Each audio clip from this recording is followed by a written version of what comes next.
Good morning. It is Thursday, the 2nd of July. Is it? Yes, Thursday, 2nd of July, which means this is episode 32 of Notes from a Scottish Author with me, Barry Hutchison, aka JD Kirk. This, if you don't know, is my continuing video blog, my apparently endless video blog / podcast series where I witter stuff about things, which is probably the best way to describe it. Originally, I thought it'd be me talking about all the ins and outs of being an author and publishing and all that stuff, and I rapidly ran out of those stories. So I now just kind of witter nonsense, which, that's if that's what you're into, good luck, welcome aboard. If it's not, there's probably other entertainment you might be able to find.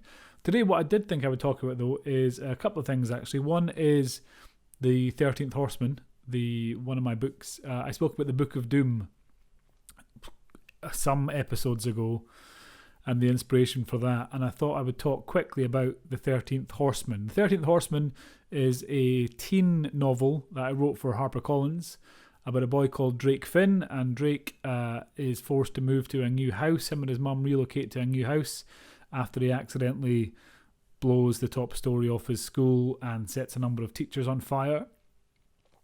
So he's expelled and they're forced to relocate, and they move to a new house with a big overgrown back garden.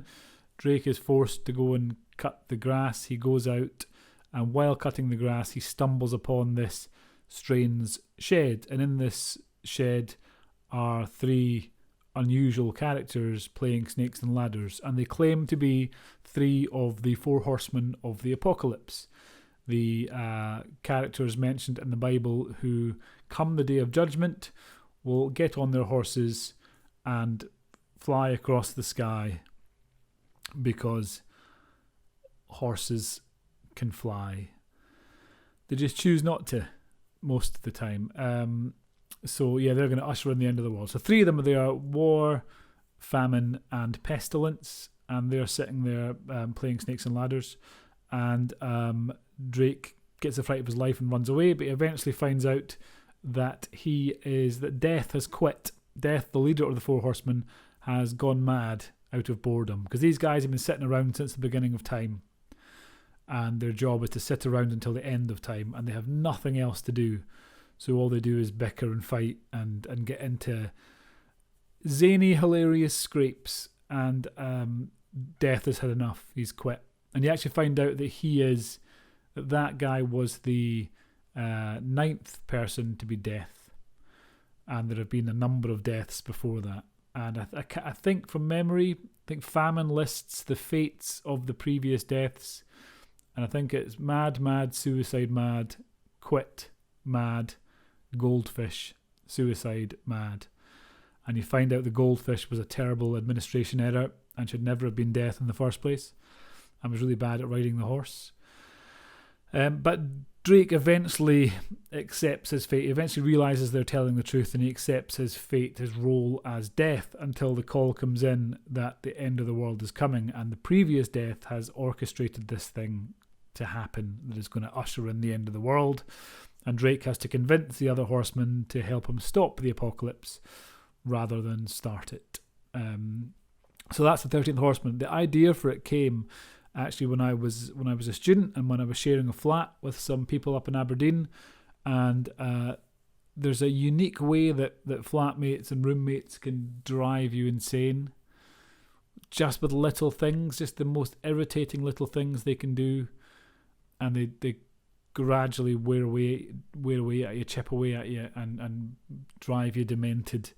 And I thought, imagine being stuck with these people for all of time. Imagine having no way out. You're just stuck in this small, confined space with these people who are driving you bananas.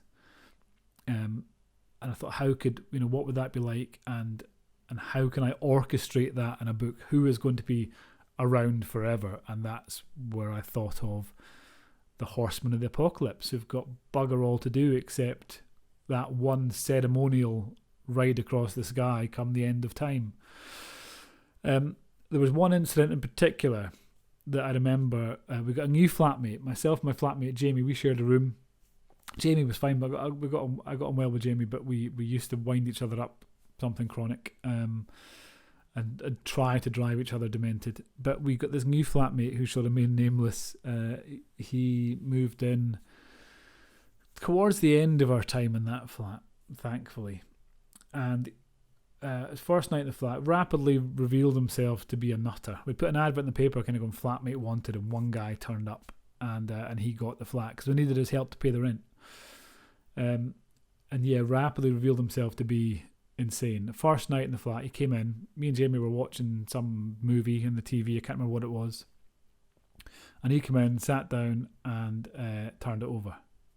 Turned the TV over. It was literally his first night. He put his bags down, came in, went, all right, sat down and changed the channel. And we went, what are you doing? We were watching that. And he says, there's a documentary on about badgers on BBC Two. And we went, yeah, but we were just watching that film. And he stood up, he chucked the remote control into the couch between us, basically, and went, I never get to watch what I want to watch, and stormed off to his room. That was the first warning sign that something was wrong. The second warning sign appeared the following night at about 3-4 o'clock in the morning, when the front door, or the door to our bedroom, was kicked in to reveal this guy framed in the doorway, silhouetted, wearing nothing but a pair of pants, tight-fitting pants, and holding a tub of I can't believe it's not butter. A lot of thoughts went through my head then about what was about to happen. Thankfully, what did happen was arguably the least bad option, because he just screamed, "Who's been touching my margarine?" And he chucked it at the wall above my bed, and it exploded against the wall, showering the room with I can't believe it's not butter rain. And then he went back to bed. To be fair, we had touched his butter. We'd drawn a little smiley face in it to welcome him to the flat. But he turned out to be mental. So that was a fun couple of months. Thankfully, he then disappeared off the face of the earth, and we've never seen him again since. So, that feeling of being confined with people you have no real relationship with, other than the fact that you are forced to live together, was what inspired the 13th Horseman. So, so that's the story of the 13th Horseman. And the other thing I want to mention is I'm currently reading, we're talking about my reading habits at the moment, I'm currently reading The Comic Hero's Journey, serious story structure for fabulously funny films, which is a bit of a cringe-worthy subtitle thing there, but it seems to be a good book so far. I'm reading this because I'm working on a script.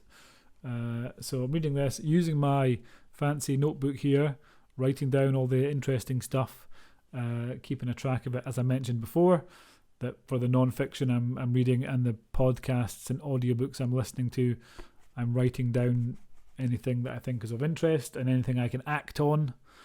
Because all very well reading these books, if you don't actually act on them, it's kind of pointless. So knowledge might be power, but only if you use it, I suppose. So so I'm writing all down in here. And so far, so good. So far, of the 3 books I've read recently, the 3 kind of non-fiction writing-related books, definitely the most practical and useful, I would say. And I'm scribbling a lot down from it. So there we go. That's today's video. I am off now to do some work. I also need to see and try if I can get tickets to go and see Six the Musical for my daughter. So going to get that sorted and then crack on. So thanks for listening. I will see you tomorrow.